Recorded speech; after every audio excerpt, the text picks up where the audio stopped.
Hey everyone, and welcome to the Doctors of Running podcast, where we, a group of doctors of physical therapy, talk about the art and the science of the things we put on our feet. Today, it is just me, Matt, doing a solo episode because I've got some things that I want to talk about. 2025, this is probably going to be one of our first episodes of the year. We'll see how this goes. And 2024 was really interesting to me. A lot of life events happened. A lot of really interesting things happened. Obviously, the big thing is I finished my PhD. I successfully defended my dissertation, graduated, now can say I have additional letters after my name. This is the second doctorate, which I'm very honored to have. And it was super cool that I got to contribute in an area that I'm passionate about, which is aging and masters runners, which I have one last part of my dissertation that needs to get published. And for those of you that want to see it, please let me know. I'll send it out. Hopefully should have a decision here from the journal about whether they want to publish it, which we've been going back and forth on this thing for like 7-8 months, which is very normal, by the way, in the research world, to take that long to get something published. But so finish that, move to Oregon from Southern California. My wife and I are living in Sherwood, which has been a great place, about 30 minutes southwest of Portland, and teaching at George Fox now in their DPT program, which has been a very interesting experience. And being back in the Northwest, which I'm originally from Portland, has been interesting because for those who don't know this, some people might, Portland is a absolute running footwear hub, maybe one of the biggest ones in the world outside of places like Boston and a few others. People may not know there is a ton of running history, obviously, and people will kind of think Nike and things like that. But there's a ton of other companies that not only have been here, but are here now. The ones that I can think of off the top of my head that are currently in Portland are Nike, Adidas, Under Armour, Hoka, On, Columbia, Montreal, and there's actually a ton of other ones, which I actually don't know if I can say. Some of them used to have biomechanics labs here. Others are kind of lurking. There's a lot going on here there's a lot of history here as well. So being back here and I've done some consulting and stuff before, but being back here has opened some very interesting doors, and there's been some really cool people I've got to continue to talk with and do a little bit of work with. And just to clarify, when I say work means I've done consulting, I will never, ever accept payment. Neither will Doctors Running to promote any product. We do not do that. And I refuse to do it because it goes against the ethics of who we are, because we want to be able to review things honestly. However, we have definitely been to places like Saucony and a few others have flown us out to areas where we've done some really cool stuff and some content, but we'll never accept payment for promoting a shoe. Now, I've been in a very interesting position where I've actually gotten to do some consulting on the development of some things. And it's been really interesting and eye-opening. And this is kind of the progression of, even though I'm a professor, a researcher, a physical therapist, this has always been a passion of mine being in the footwear world. I started in running stores at Fit Right Northwest and Foot Traffic in Portland, Oregon, here many, many years ago, and got to know a lot of people before I went to PT school and kind of stuck around and kept in contact. And through Doctors of Running, have gotten to learn a lot of really cool things about the industry. And without naming any names, because I respect all the people in the industry and understand this is a business. And while I do this for fun and to share and help educate people, people's jobs, are involved in this. So what I'd like to share with all of you is something I'm really passionate about, is learning about shoes and learning about the footwear industry behind them. Now, to clarify, I'm not going to share any proprietary information to any specific company in this discussion. I'm not going to name any specific companies unless I'm talking about rumors that I wasn't directly involved in that a lot of people are going to know.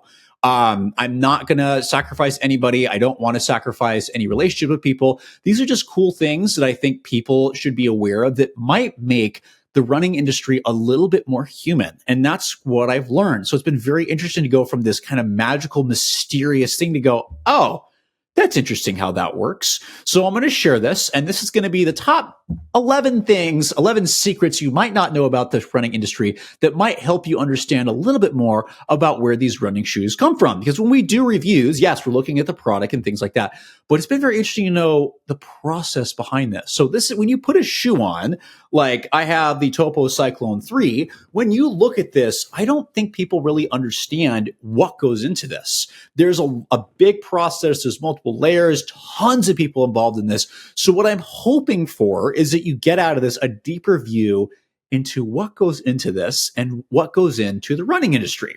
So first things first, one of the most interesting things to me is when you see a shoe appear on the market, This shoe has been alive for 3 to 5 years before that because it takes 3 to 5 years to get a product from a concept to actually hitting the market.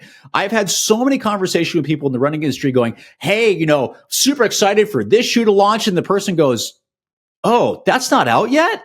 Oh, that's right. Because a lot of the developers will be working on the shoe 2 to 3 years and they'll finish up their stuff 2 to 3 years before the shoe even hits the market. So much so they're forgetting about it. A lot of those people live 3 to 5 years in the future because that's how far ahead they have to be. And again, I haven't necessarily worked with them, but everybody was so surprised when the Nike Vaporfly came to market, but that thing had been in development for years. I first heard about it back in 2012 when a friend of mine in the Portland area was like, hey, by the way, I heard that Nike was working on this really cool thing. It's going to revolutionize stuff. I'm like, whatever. Okay, fine. And then fast forward to 2016, 2017, I'm like, oh, I wonder if that's what he was talking about because it takes a lot of work to go from a concept to actually getting the product to debut. There's so many steps. Some of them we're going to talk about a little bit, but just the act of drawing it takes time. A shoe doesn't just pop out. Although with the incredible innovations that have been seen in 3D printing and development, we actually might see that timeline start to get a little bit quicker, but it takes a while. It takes a while for someone to draw it up and have an idea, and for marketing to make sure this is a good idea, for the people up top, which I'll talk about in a second, to approve it, and for it to fit in, and then figure out, hey, does this work for people? What's its purpose? And then actually start to refine it, which takes forever. And then finally get to a place where, again, marketing can go, how do we make sure this sells and is in a good place?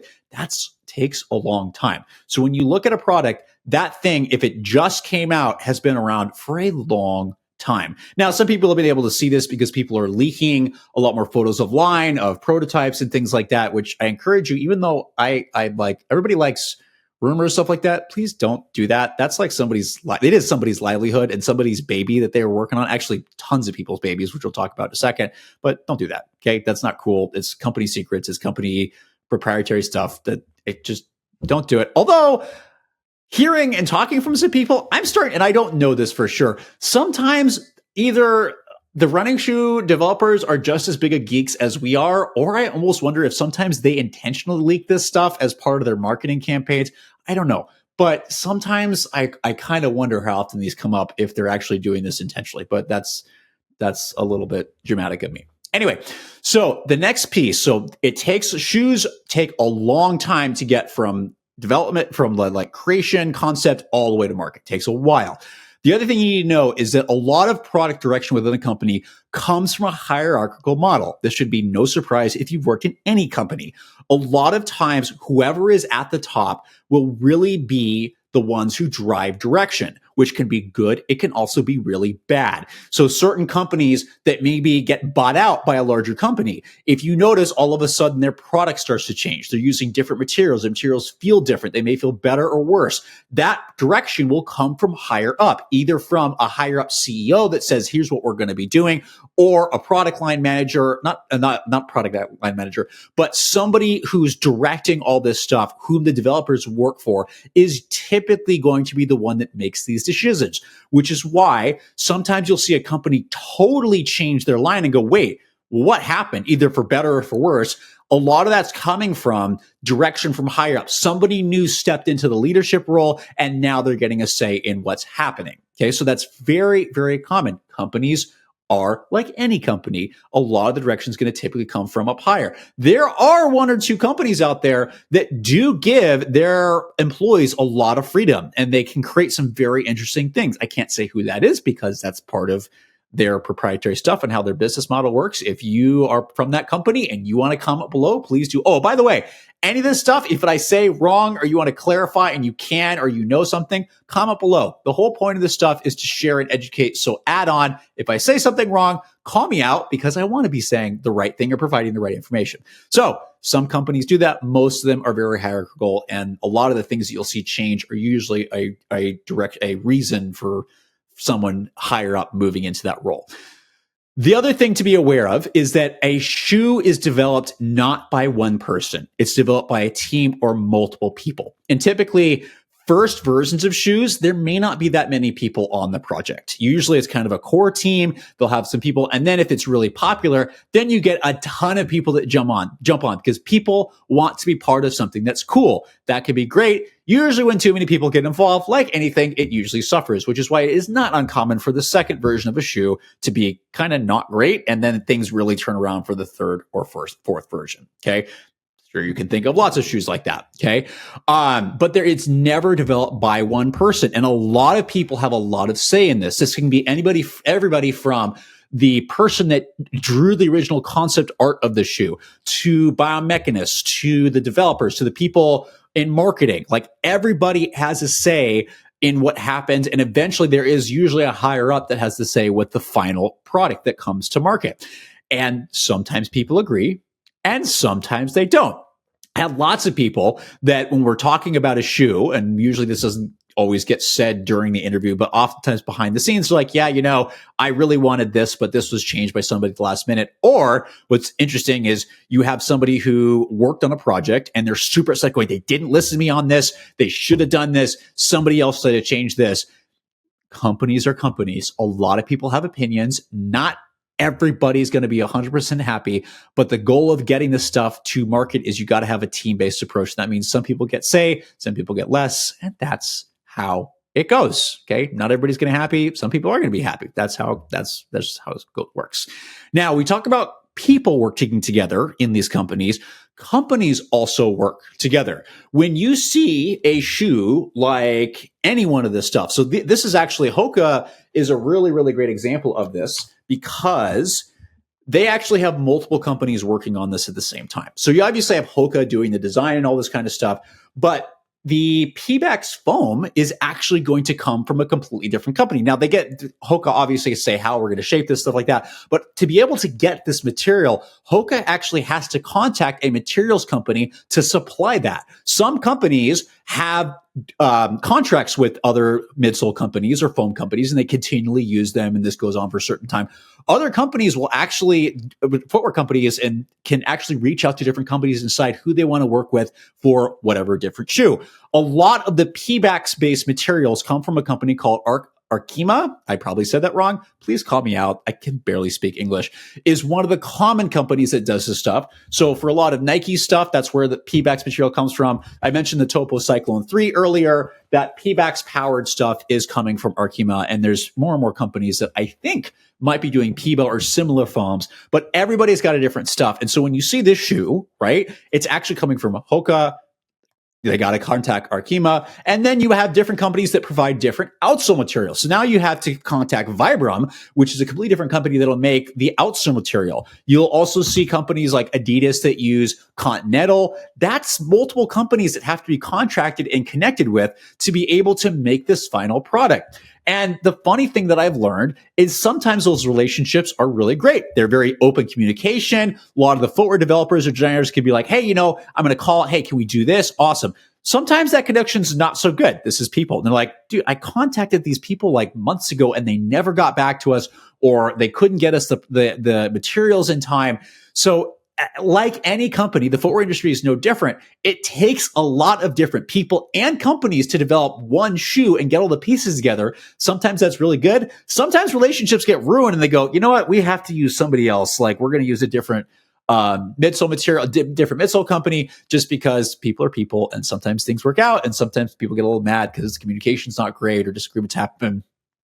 That's how it goes, like any company. Now, the shoes I just held up, I don't have any connection with and I haven't talked with them about any of their understanding about how they do that. That's just how this works. Okay. Now, there are many different stages to footwear creation. One of the things that people don't know or maybe somewhat aware of is that the early stages, there's a lot of different cool products that are made. The things that you see come to market are far fewer than the ideas that people have. So there is some if you walk into any footwear company's lab or like general area, you'll see a bunch of different other product from different companies. Because by the way, everybody's a footwear geek. Everybody's looking at other stuff, running other people's stuff. Everybody's sharing. Everybody's looking at stuff. People have connections all over, and so they geek out just as much as anybody does. But you'll also see a lot of really cool product that oftentimes never makes it to market for whatever reason. So in the concept phase, people get to be super creative and they make tons of stuff. And our team has been really lucky that few of us have been able to do some wear testing at this stage, and things are pretty crazy. And we've seen shoes that like, wow, this is amazing. I would have never thought of this. And before this is, and then it just disappears. And for varying reasons, sometimes a product will not launch, whether it's marketing going, yeah, we really can't, sell this, or the company going, we can't make enough money to make this worth, again, because remember, this is a business. If they can't sell enough of this product to actually make a profit, they're probably not going to do it, which I was always wondered, you made all these lines of stuff. Why not like sell it as like a specialty thing? But that's a different story. So only a small portion actually makes it to market. So there's some super cool stuff. And I really want to give credit to many of those people who are in that product development and that early concept stuff. They are super creative and they come up with cool stuff. And sometimes it's really cool. Sometimes it's not so cool. And like, dude, this like hurts my foot. What are you doing? And we'll talk about wear testing in just a second. But there's so much creativity that happens. You would not believe the things that have already been tested or ideas are coming up. You're going to have to wait 3 to 5 years to see them. But I just want to give credit that there's so much cool stuff that happens, and it would be interesting to see that shared, but you can't, because that's where a lot of proprietary ideas come from, and who knows what develops in there and what entire lines can come from that. So just know there's this area that people don't typically see that's super creative and super cool that never makes it to market, which can sometimes be a little disappointing. Now, that moves us into this thing called wear testing. A lot of people probably listen to this who are geeks like ourselves have maybe done some wear testing. And what wear testing is it's during the development phase of this product, companies will send product out that's unfinished to runners to get feedback, to go, how does this fit feel? What's the function feel like? To get feedback on the product, to figure out, hey, do they need to make any changes? Do they need to make any tweaks before they finally launch the product? There's a ton of stuff that goes into this. You can sign up for this. It doesn't necessarily mean you're going to be selected, because companies will be looking for certain things. For certain products, they will look for certain runners. For a lot of the like trainers, they'll typically look for the more recreational runners. For a lot of the racing shoes, they'll either test it on their own elites, or they'll have specific criteria of how fast they want you to be able to make sure that you are testing the shoe and how it's really meant, which is why we always talk about the fact that super shoes typically aren't developed with more recreational or slower runners in mind. They're typically developed with fast runners. Well, that's not always true, but many companies do that. But companies are trying to figure out what tweaks they need to be made, because a lot of the stuff happens in the early stages with developing a small group of people and a couple testers to then getting to a much larger sample. And this can be anywhere from 20 to 100 plus people. And there's usually several rounds of this where they'll get feedback, and people will typically run X number of miles in the shoe. That different companies will say, hey, please run in this, for 200 miles. Some companies will just send you a couple shoes and say, hey, compare. What do you think about this? Usually competitors, they're trying to go, how is this going to fit compared to other shoes? Tons of different ways companies do this.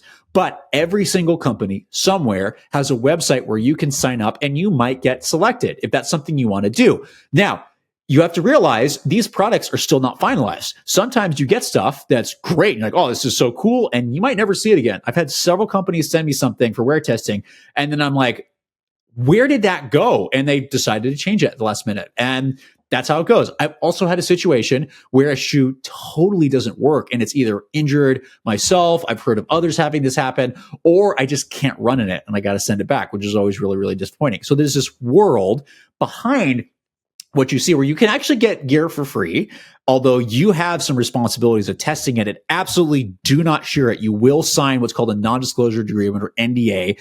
So yeah, you can get stuff for free, but there's a requirement, and most companies will want you to send it back. You don't usually get to keep the product, because they'll take it, they'll test it, they'll see like, how do you compress the foam? What's the outsole like? There's been 1 or 2 companies that are nice enough to let us keep the product. That's usually, I guess, because I probably destroyed it beyond all belief, but that's a different story. Usually companies want to take it back. Now, I want to give credit to those who are in charge of wear testing. And I've gotten to meet several people over the years, and I want to give a special shout out to each one of you. And I know several of you do listen to this. You all are awesome, because what a wear tester director's job is they have to take all the feedback from all the different runners. And typically it's usually given in a survey format. They'll typically say, hey, here's a survey, fill this out at the start of the testing. Here's at the middle, at the end. And it'll say like, what's the shoe fit like, and give it a Likert scale. What's the midsole feel like? Does it feel good or not good? All these different components. And then they'll often have free-form text that they somehow have to take all this data and make something from it and be able to translate to the developers to go, hey, you need to make these modifications. The midsole foam in the heel needs to be softened a little bit. The forefoot needs to be open just a little bit because enough people have gone there. It's a lot of taking in information. And I want to give kudos because it's a very hard job to take this and go, hey, you're like aggregating what's the most important things for where this shoe needs to go before it hits the market. So wear testing is this really, really big thing that give kudos. And if you ever participate in it, please be nice and follow the protocols and do what you're supposed to, because it can either make somebody's job easier or it can make it a lot harder. So the other piece of this that I learned just recently is we've talked about kind of the process within the company. There's a lot of companies that actually contract out, and I haven't done this, contract out to outside people to develop a shoe. And I didn't realize how common this was. Larger companies that have a lot of different things going on, they may pay a totally outside group to develop a shoe for them. This is not uncommon anymore. And it has extended beyond just having one person to come in and give their thoughts, but literally leave the entire development of the shoe to outside the company. And so then they'll bring when it's kind of gone past that development stage, they'll bring it back within the company. Maybe that team has their own marketers. Maybe the companies can use their own marketers. It really depends on how things go. But sometimes the product might be developed outside the company. So if you see something that's like out of the blue, who knows? That might have been developed by an outside contracted team. So sometimes it's within, sometimes it's without. Again, just recently learned this, and I really didn't understand that until recently. The other part that's really in my world is that every company does research. They do lots of testing. Every company I've ever been to, when I walk into their biomechanics lab, I've been like, oh my gosh, this is awesome. They have tons of equipment. Almost everybody has at least one, if not two, force-sensitive treadmills, meaning, and for those of you that are biomechanics nerds, you're going to get this. Where I grew up at Azusa Pacific University, my PhD, we didn't even have a treadmill. We actually just had an open space with force plates that I had to have people run across in a very small room. And for all the master's learners, people that came and did this with me, thank you. I know the space was confining. You guys and gals all did awesome. Thank you again. There will be more research at George Fox coming up really soon. But every company has those force plates inside the treadmills, which sometimes they make them. Sometimes these things cost hundreds of thousands of dollars just for the treadmill. Not talking about the physiological equipment, not talking about the 3D biomechanics camera systems. They have all kinds of stuff, and they test their elite runners. They test recreational runners, looking at how people are reacting biomechanically to the things that they're putting on their feet. Do they use all that data? No. They're going to have specific things that different teams are going to be using. But the biomechanists are collecting some super cool data. Now, they don't typically publish this stuff, and they know lots of things, but they can't share it because it's proprietary to the company. They don't typically share this unless they're involved with a university that has an institutional review board, which is a group of people that help decide, hey, is this ethical? Can you do this research? To figure out, is it publishable? Can you go forward with this? A lot of companies have a variation of that, but they don't typically get to publishing because they don't have that process, okay? But they know these things. At least they know them on a smaller scale. Because one of the issues with the companies is they will typically do their tests on very small numbers of people. 8, 10, maybe less than that, to get an idea, because they don't have time like me to spend 6 months looking at one piece. They got to move, and they have deadlines they have to meet, so they got to move. The challenge with doing biomechanics stuff on 5 to 10 people is that it really doesn't have enough statistical power to make meaningful research-based conclusions on things. My research, I've learned from some very good data out there, you got to have at least 25 subjects for any biomechanical study to have decent power. And you're welcome to argue with me on this. There's a great study. Somebody please remind me to cite it, because I'm not a statistician. Statisticians are brilliant people, and I am trying to learn as much as I can, but I'm a biomechanist, not a statistician. So you have at least 25 people. So the power of the conclusions may not be so hot, but they've done enough times that they see things that they know. the companies know what happens if you only train in a super shoe and what happens to your biomechanics. They can't necessarily tell us because they may or may not want people to know what happens long-term to your biomechanics. They know what happens when you have more or less toe spring. They know all these things I would love to have published, but they can't share it because it's proprietary to the company. So there's lots of answers out there that I would love to figure out how to get more of this stuff shared without violating company property, just so we understand more. Because a lot of the research that you see on footwear is done from outside people that's coming out like anywhere from 8 to 10 years after people in the running industry go like, oh yeah, we already knew that. Like when I've talked to people about sidewalls, they're like, oh duh, we've known this for like 20, 30 years. I'm like, why are we just now talking about this? All that stuff people know. They don't necessarily share. There's lots of information that's closely guarded because it's company secrets. I really wish there was a way to change that because I think a lot of people would learn and it would just make everybody better, but businesses are businesses and I'm not going to judge. Okay.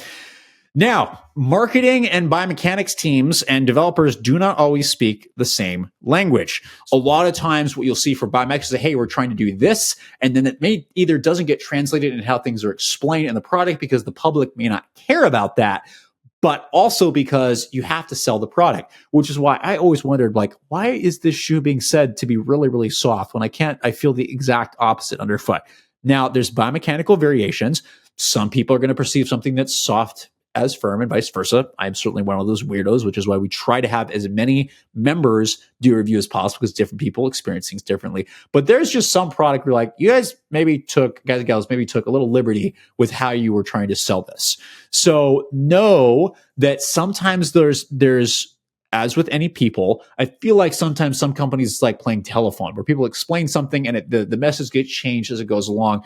And so no, different departments don't always talk, which is interesting in companies, and they certainly don't speak the same language. So sometimes some of that can get lost in translation. So when you see a shoe, I'm really going to encourage you, look at a variety of sources. But the most important thing is try it on for yourself because only you are actually going to know what something is really feeling like because you're an N of one, meaning you're an individual subject. Okay. That's why I would encourage you to look at review sites that have a bunch of testers on them, or you can find a reviewer. I don't care who you find someone that matches you, whether that's on our team or off our team, so that you can know, hey, oh, this person, I tend to perceive things similarly. Great. Awesome. Or, hey, this company, usually when they say this stuff, it usually actually matches with me, or maybe it doesn't. Knowing those things can be very helpful, but there's two different knowledge bases with these companies. And I want to reiterate this, that some companies are really, really good at interpersonal communication between the departments and other ones live in different worlds. And sometimes you may understand that and see it. Okay. Other really interesting thing about that is, and kudos to the marketing people, there is these things called embargos. And embargos are where you're basically not supposed to share any information about the shoe. And the reason being is because there are typically product timelines of when they want to start sharing information to either get hype about the shoe or they want to release it at a certain time of the year or the market because that's when they think that's when it's going to create the most hype and get the most purchasing power out of it. Marketing people know I've learned some phenomenal things like color, for example, and how color schemes work and how certain colors are in and out each year and how you have to stay on top of that and even predict it a little bit.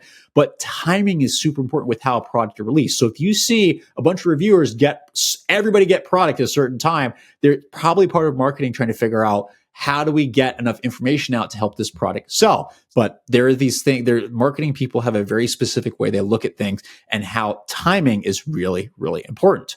Now, speaking of people in the running industry, the other thing you'll notice is that sometimes you'll see something from one company and all of a sudden you'll see it in another company. And sometimes that's because people, copy each other. There's some companies who do that blatantly and then get sued for it.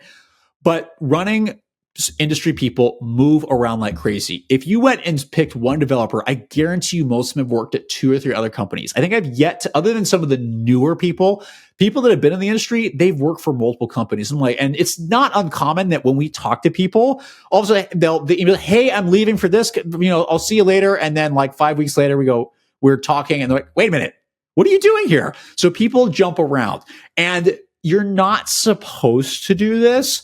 But obviously, when you go somewhere else, people bring ideas and thoughts with them. Okay, that can be good, that can be not good, right? People obviously try to be careful with this because everybody's going to sign non-disclosure agreements, but concepts developments, personal developments are going to go where they are. With how I do this as someone who gets contracted is I never share anything any company has done with anything else. I will share ideas that I have or some things that I have learned as long as I don't mention the company or as long as it's not violating my NDA. But there's certain things that you can learn and go, oh, that's interesting. Like if I'm talking about a heel bevel, I've learned tons of stuff. Is any of that specific to any company? No. Okay. I can't tell you if I've worked on that with any company, but it's interesting concepts. But people go throughout. One of the best ways to get a raise, to be honest, is to move to a different company. That's no different in the running industry. It's also great if you're trying to progress your career or you just want something different, right? You want to live in a different place. You want to have a different team. You want to do all kinds of stuff. And when I say people move, I don't just mean within footwear. People will go do, and it took me a while to realize this. They'll be working on running shoes for 1 minute, then they'll suddenly move to apparel, and even the same company or a different company. They'll go from doing, I've known people that are like researchers in footwear industries that go from doing like hand stuff to all of a sudden doing running shoes. People move around. The critical thinking and concepts continue with them. And it's really fun to see that new ideas that get brought from different industries, which is how you see a lot of development. But people move around like crazy. So when you see a concept going, that looks really familiar, show up somewhere else, that might be because somebody moved and now they have taken their ideas and they're implementing them there. So that's how that works. The last piece is something that I have wondered about for a long time. It's slightly off topic, but I've wondered about this for years. And the more I've talked to people, the more they've been nice to tell me that this is in fact true. So those of you that have wondered, do different colorways of shoes, can they actually be different? The answer is yes. And here's why. Because like any product, things can vary even between the same model. I'm sure you have lots of things you've got and you go, hey, I got this one version of this. And like, I purchased this thing and I get the same thing and it's just slightly different. When things are manufactured and when they are shipped, there are all kinds of things that can affect the end feel of a product or the end function. Footwear is no different. So if you have a specific blend, like a lot of these midsole foams now are very sensitive and you have to have just the right blend, the right temperature setting, all these kind of things to biochemically create this stuff. It doesn't mean that's the end product because when a lot of the stuff is made over in China and over in Asia, when you ship it over to the United States, there's all across the world, even all kinds of things can happen on the ships and planes when the product is sitting in these large crates. It's not uncommon that these materials can and shoes can experience extreme temperatures, either hot or cold, and the midsole foams will change permanently in response to those extremes. When things are packed in a small container or a airtight container and you've got heat or the engine or the sun bearing down on this stuff heats up. When you've got a plane and things are going up super high and you're going into negative temperatures and things are in a cargo bay, that can change stuff. So it's not uncommon that one bit of material made at one time when shipped over, you can have an entire batch of a product that is completely different in terms of the midsole properties, in terms of the fit, compared to the exact same model, but it's a different colorway. And it happens to be even within the same colorway. And it happens due to the shipping and manufacturing. Some companies are really good at the manufacturing specifics. Like they are really good at making sure things stay the same every single time. And that's why you'll see a little more consistency among colorways and batches of the product. Other companies, that might not happen as much. COVID has been super rough on the Asian market, right? Just because it shut down factories and all kind of things have happened. And so that can totally change how a product is made or developed or any of the materials or the processes. Or you can have a situation where, hey, this product needs to get to market, but we don't exactly have this exact material or whatever. And so something might get modified or something might get missed. And then you have something that fits differently, feels differently. And so as a shoe reviewer, to learn this and have this confirmed is really challenging to go, wait a minute, if I get this colorway, is this going to fit and feel exactly like a different colorway? And so I'm sharing this with you. This is some of the challenges that we at Doctors Running think about because we're always trying to really get you good information. We do this as a side project. This is not our main source of income. We will never charge companies to review a shoe because we are going to stay completely independent. And I have shot down a lot of people going, hey, can we? I'm like, no. Okay. You send us a product. We're going to do our independent thoughts. We're not promoting this for you.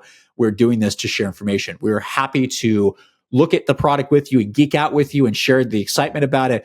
But we're going to end, if it's a great product, we will say that. If it's not a great product, we're going to say it's not a great product. We might try to see who it actually still might work for and what positive might be in there.